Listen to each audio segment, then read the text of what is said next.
পঞ্চশারে তৃণমূলের কার্যালয়ে একেবারে বলা যেতে পারে ত্রাণ সামগ্রীর সম্ভার। সরকারি লোগো দেওয়া গামলা, বালতি, উদ্ধার হয়েছে সরকারি অক্সিজেন সিলিন্ডারও। একাধিক নথিপত্র উদ্ধার হয়েছে পার্টি অফিস থেকে।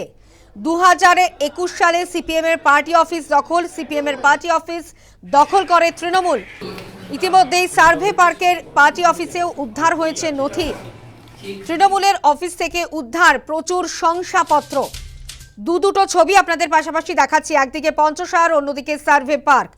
থরে থরে পুরসভার বালতি, গামলা সাজানো রয়েছে, প্রচুর শংসাপত্রের ছবি উঠে এসেছে। একেবারে সরকারি ত্রাণের সম্ভারে পরিপূর্ণ পঞ্চশারে তৃণমূলের পার্টি অফিস। ত্রাণ আত্মসাৎ করার যে ছবি তা কিন্তু উঠে এসেছে পঞ্চশারে। অন্যদিকে সার্ভে পার্কেও সেই একই ছবি। পঞ্চশারের ছবি আপনাদেরকে দেখাচ্ছি, যেখানে থরে থরে সাজানো রয়েছে পুরসভার গামলা, বালতি, প্রচুর শংসাপত্র, অক্সিজেন সিলিন্ডার, জনতার নথির পুরো আড়তে পরিপূর্ণ হয়েছে পঞ্চশারের তৃণমূলের পার্টি অফিস। প্রতিবেদন তুলে ধরেছেন আমাদের প্রতিনিধি প্রীতি পাত্র। 2026-এর বিধানসভা নির্বাচনে তৃণমূল কংগ্রেস তারা বিপুল ভোটে পরাজয় হয়েছে এবং তারপর থেকে দেখা যাচ্ছে তৃণমূল কংগ্রেসের পার্টি অফিস থেকে কিন্তু কার্যত বিভিন্ন নথিপত্র, সরকারি ত্রাণের সামগ্রী সহ বিভিন্ন কিন্তু একেবারে চাঞ্চল্যকর সামগ্রী উদ্ধার করা হচ্ছে। এই মুহূর্তে আমরা রয়েছে পঞ্চশারে, আমি ছবিটা দেখাবো। 109 নম্বর ওয়ার্ডে তৃণমূল কংগ্রেসের একটি পার্টি অফিস। তবে উল্লেখযোগ্যভাবে 2021 সালে আগে পর্যন্ত কিন্তু এটি সিপিএম এর পার্টি অফিস ছিল এবং 2021 সালে তৃণমূল কংগ্রেস তারা ভোটে জয়লাভ করার পর এই পার্টি অফিস কিন্তু তারা দখল দেন এবং তারপরে 2026 সালে তাদের হারের পর কিন্তু সিপিএম এর কর্মীরা তারা আবারও কিন্তু তাদের পার্টি অফিস তারা ফেরত পান এবং এখানে এসে তারা যখন এই পার্টি অফিস খোলেন, প্রথমেই একেবারে তাদের চক্ষু চড়ক কাজ, কারণ পার্টি অফিস খুলতেই দেখা যায় ভেতরে ত্রাণ সামগ্রী।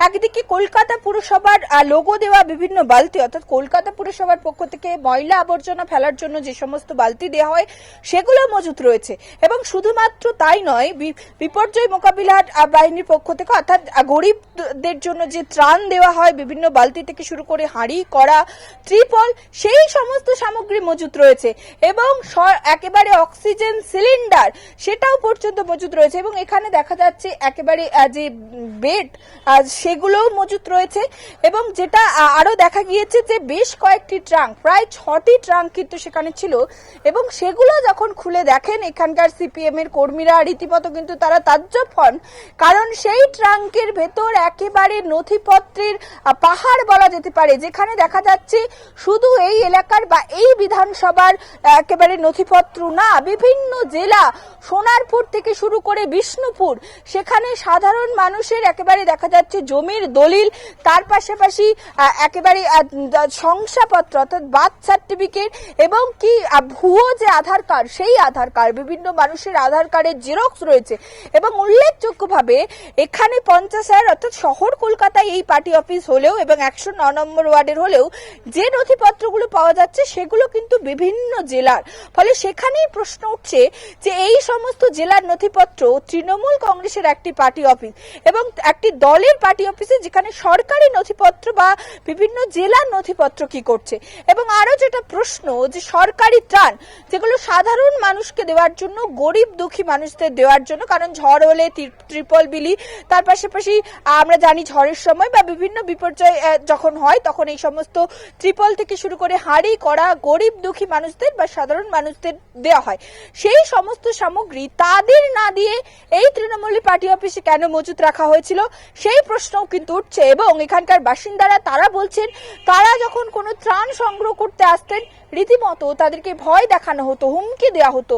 কোনো ত্রাণ তাদের কখনো দেওয়া হয়নি, শুধুমাত্র সরকারি প্রকল্প যেগুলো তারা নিজেরা করতে পারেন সেগুলোই তারা পেতেন, তবে সরকারি সাহায্য অর্থাৎ ত্রাণ সামগ্রী থেকে শুরু করে কোনো কিছু কখনো তাদের দেওয়া হয়নি, এমনটাই কিন্তু দাবি করছেন এখানকার স্থানীয় বাসিন্দারা। এবং স্বাভাবিকভাবে ছবিটাও স্পষ্ট, যেখানে দেখা যাচ্ছে পার্টি অফিস অফিসের মধ্যে মজুত রয়েছে ত্রাণ সামগ্রী, ফলে সাধারণ মানুষকে সেগুলো হয়নি। তবে এখন সব থেকে বড় যেটা প্রশ্নের, যে এই সমস্ত বিভিন্ন জেলার জমির নথিপত্র, বার্থ সার্টিফিকেট, আধার কার্ড, এগুলো কি কাজে ব্যবহার করা হতো বা এখানে কেন মজুত রয়েছে, এর পেছনে বড় কোনো চক্র রয়েছে কিনা। তার পাশাপাশি আগ্নেয় অস্ত্রের কেনার নথিপত্র পল্লব কান্তি ঘোষ তার নামে, এই সমস্ত কিছু নিয়েই কিন্তু উঠছে এখন প্রশ্ন। এবং আরো যে ট্রাঙ্কগুলি রয়েছে সেগুলো থেকে পুলিশ কি উদ্ধার করতে পারে সেই দিকেও কিন্তু আমাদের নজর থাকবে। ক্যামেরায় তাপসীর সঙ্গে প্রীতিপাত্র report, news time Bangla, Kolkata. এক সিপিএম মহিলা কর্মী তিনি এ প্রসঙ্গে কি জানাচ্ছেন শোনাবো। আমাদের পার্টি অফিস ছিল 20 সালে, ওরা এটা নিয়ে নেয়। তারপরে 2026-এ রেজাল্ট বেরোবার পর আমরা এটা আবার নিয়ে আমরা ভেতরে ঢুকতে পারি না, মানে অসম্ভব নোংরা ছিল। আমরা আবার এক রোববার দেখে এটা পরিষ্কার করা হয়। পরিষ্কার করার পর আমরা ওখানে ওই ত্রাণের সব জিনিসপত্র, ত্রাণের হাড়ি, স্টোভ, তারপরে কর্পোরেশনের বালতি, এইসব পেয়েছি। তা আমরা ট্রাঙ্কগুলোর ব্যবহার ধরিনি, কারণ হচ্ছে আমরা ভেবেছি ওদের কাগজপত্র আছে, আমরা ধরিনি, আমরা বলছি ওরা নিয়ে যাক। আজকে আমাদের মনে হলো চারদিকে সব তো শুনছি, সব জায়গায় পাওয়া যাচ্ছে। আমরা ট্রাঙ্ক খুলে তার মধ্যে আপাতত 6টা আছে, আমরা একটা খুলে তার মধ্যে ফাইল পেয়েছি অনেকগুলো। সারা মানে শুধু এখানকার না, নানা জায়গার জমির দলিল, বিষ্ণুপুর জমির দলিল, বিষ্ণুপুর, তারপরে সোনারপুর, অজয়নগর, কালিকাপুর, তার আরো কোন কোন গ্রামের সব পাওয়া গেছে। কিন্তু আমরা ভাবিনি যে পার্টি অফিসের মধ্যে এগুলো আছে। হতে পারে, আমরা তো বলতে পারবো না, আমরা তো এগুলো জানিই না, আমরা এগুলো অভ্যস্তই নই। সুতরাং আমরা পুলিশকে থানায় জানিয়েছি, পুলিশ এসছে, পুলিশ ওটা সিল করে দিয়েছে। বিজেপি কর্মীর কি অভিযোগ এ বিষয়ে শোনাবো। এখন তো এই 15 বছরে সবকিছু আমাদের পাড়ার থেকে হারিয়ে গেছে বলা যায়। যখন সিপিএম ছিল, সেই সিপিএম এ থাকাকালে কোনোদিন আমরা কোনো ঝুট ঝামেলা বা কোনো কষ্ট এইসব পেতাম না। হ্যাঁ, আমরা যখন সিপিএম ছাড়ার পরে যখন আমরা বিজেপিতে ঢুকি, তখন বিজেপিতে ঢোকাকালে আমাদের সঙ্গে অনেক খারাপ ফেস হয়েছে, এবং কি আমাদের বাড়ির মা বোনদেরকে এখানে এসে কান ধরে উঠবোস করতে হয়েছে, এবং বাড়িতে গিয়ে কালি টালি নিয়ে গেছিল পাড়ার ছোট ছোট বৌমাদেরকে দিয়ে নিয়ে, তারা যে মুখে কালি মাখানোর জন্য আমাদেরকে ওই দিন যদি আমাদেরকে পেতো বোধহয় মেরে দিত সেদিনকে। এবং ছোট ছোট বাচ্চারা, এই যে ইলেকশন গেল 26-এ ছোট ছোট বাচ্চারা আমাদেরকে ধুমকি দিত, কি বলতো, যে ভোটটা ঠিক সকাল সকাল যেন জোড়া ফুলে ভোটটা পড়ে যায় এবং যেন এ হয়। এবং কি 4 তারিখের মধ্যে কি বলছে, আমাদেরকে ধুমকি দিয়েছে যে বাড়ি বাড়ি যদি তৃণমূল যেতে তো বাড়ি বাড়ি সার্চ করে করে মারবো। অন্যদিকে সার্ভে পার্কের পার্টি অফিসেও একই ছবি উঠে এসছে। প্রচুর শংসাপত্র পড়ে রয়েছে এদিকে ওদিকে, ছড়িয়ে ছিটিয়ে রয়েছে সার্ভে পার্কে, এবং সেখানেও জনতার নথি উদ্ধার হয়েছে।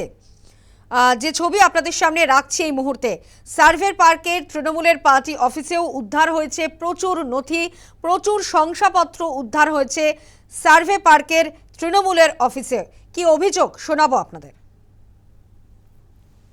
এটা হচ্ছে দুলদুলি অঞ্চলের ভান্ডারখালী 162 নম্বর বুথ, যার মেম্বার অরিজিৎ পাত্র তার সরকারি একটা স্কুল প্রাঙ্গণকে নিজের পার্টি অফিস বানিয়েছিল, গোডাউন বানিয়েছিল। আজকের এই যে দুর্নীতি, ত্রাণের মালপত্র, মাছের খাদ্য থেকে শুরু করে নিয়ে বিভিন্ন জিনিসপত্র আপনাদের চোখের সামনে বের করে এনেছি আমরা। সেই অরিজিৎ পাত্র মেম্বার এবং এর সঙ্গে যুক্ত অসীম রাউত, তরুণকান্তি মণ্ডল, এরা যুক্তভাবে যে দুর্নীতি করেছে, সেই দুর্নীতির আমরা শাস্তি চাই। আমরা ইমিডিয়েটলি সরকারের কাছে আবেদন পাঠাতে চাইছি, এদের ইমিডিয়েটলি গ্রেপ্তার করা হোক।